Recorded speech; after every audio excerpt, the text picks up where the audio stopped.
All right, so can you still buy a starter home in Minneapolis right now, or are they priced too high? Today, we're going to dive into that question and go over the market because I've toured about 40 properties over the last 3 weeks in Minneapolis and Richfield market at that first time home buyer price range. Before we get into it, my name is Arne Johansson. I'm a local realtor here in Minneapolis. Click this subscribe and like this video so you can get market updates. I provide market updates at least twice a week on the Minneapolis and metro area market. So let's get into it. Can you still buy a starter home? So the answer is yes. It just depends on what your budget is. And I know right now prices are high for those starter homes. A lot of people have been telling me on TikTok and on YouTube that they just can't afford the prices, basically $3,000 a month for these starter homes that are like $400,000. And, they go through them and they see my property tours and they're like, hey, that thing looks like it needs like 50 or 100 grand worth of work, or they think it should be priced at like $150,000. And it's like, yeah, that would be great if it was priced at $150,000, but I mean, it's not happening anytime soon unless we see a major correction. I don't see that happening, but I wanted to show you some properties and just like give you an example of stuff I'm seeing and just kind of use my eye from owning properties and helping buyers and sell properties over the last almost 20 years now in Minneapolis market. So this one's really interesting because it just came to the market and it's only $315,000. It just came to the market today. So this is one that I would actually tour today. I might actually tour this after this video because I'm really curious if this one sells. It's 315,000. It's a 3-bedroom, 1 bath. It's got 1,100 square feet above ground. And does it have a basement? Yes, it does have a basement.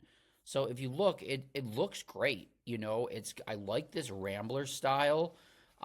It's got a little bit of brick here, and then it's got a detached 1-car garage. Now, personally, I would like to see a 2-car garage, just because a 1-car garage kind of gets filled up really quick, and the cars are so big now, it's hard to even fit them in there. But the siding looks pretty good. This is a low maintenance type of house. I like that little brickwork here, and I like that little breezeway. Boom. That looks great. That kitchen looks, or that living room looks great. And, that's virtual staging, but it does have new flooring, so that's pretty cool. I do like that fireplace right there. I personally would like it if it was a gas fireplace. But, on these old Ramblers, they really don't usually have those gas fireplaces. That's a cool picture. It looks like it's just different staging. This door right here is interesting. Those can be really cool. I think this looks great in the pictures. It's got new paint. It's got new flooring, and it looks like it has a new door, and I mean, this thing has been updated for sure. A lot of the properties that I've toured recently, they weren't as updated like this, but so it looks like they painted the walls and they did the trim, so that's nice. And it's got this little dining room area here, and that's off the kitchen. Interesting layout. Not sure about that layout with that refrigerator between two doors right here and then going down to the basement. I'm going to say that's not ideal for me. I wouldn't like that refrigerator right over there. So I'm not as into this property as I was from first glance, but it's still not horrible. They did open this up a little bit, it looks like here, and it does have new countertops and cabinets, so that's good. Kitchens are huge, so it's just like, not sure about that. That looks nice.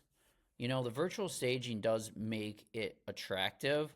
Take that out, and, now you just have a pretty basic looking area there. Um, yeah, I mean, I think houses definitely sell better when they're staged for sure because people can just envision themselves in there. It looks like it has a laundry upstairs. So I guess that's the laundry room.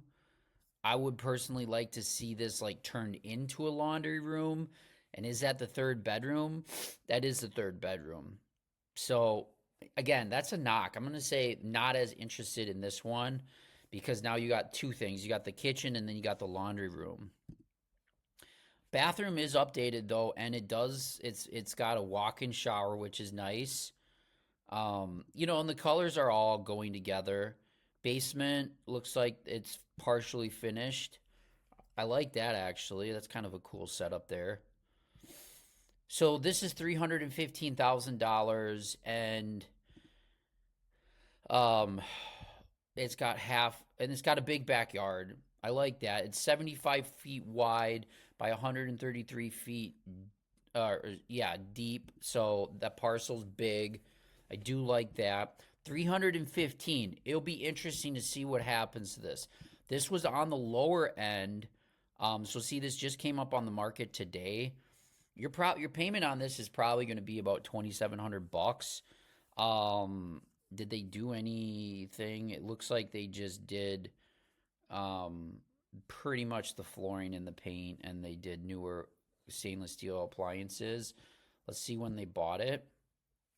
So the question is can you still buy a starter home in Minneapolis or Richfield right now? Yeah, you can still buy it. It's just, what are you going to pay for it? And so this one looks like it tried to sell last year for 355 and it didn't sell. They actually started at 360.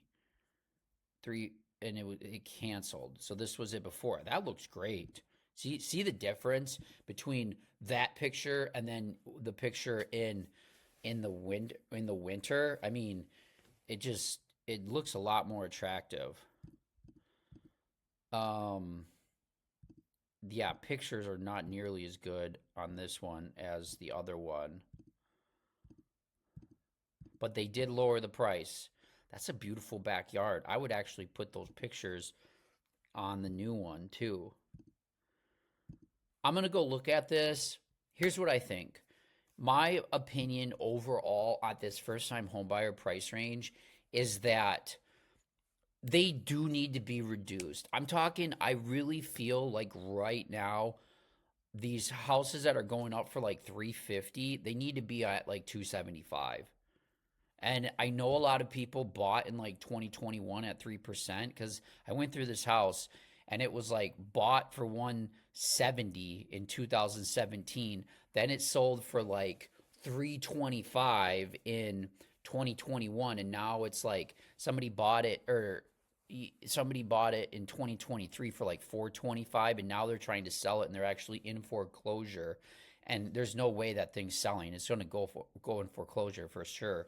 So I just think that right now these ramblers need to be reduced. A lot of them need to be reduced into like 275 range, 300, like 300, 275. And then you're going to see those properties sell because the monthly payment just doesn't work for most people. If you want an analysis on this, I'd be happy to do a Zoom call with you, or if you're looking to buy or sell in Minneapolis, I'm a licensed builder as well. So I've flipped dozens of properties, built a duplex, I've remodeled duplexes and single family homes. So I know construction very well, and I've also sold like nearly 400 houses. So I know transactions pretty well too. So happy to go over this stuff with you in-depth analysis for your situation and just kind of talk about what you're looking for. I can also put you in touch with the right contractors and the best lenders to work with for your situation. I'm happy to do that too. And, like this video, subscribe to my channel. Hope this was helpful. If you have any comments from this video, feel free to reach out or leave them below. And we'll see you next time.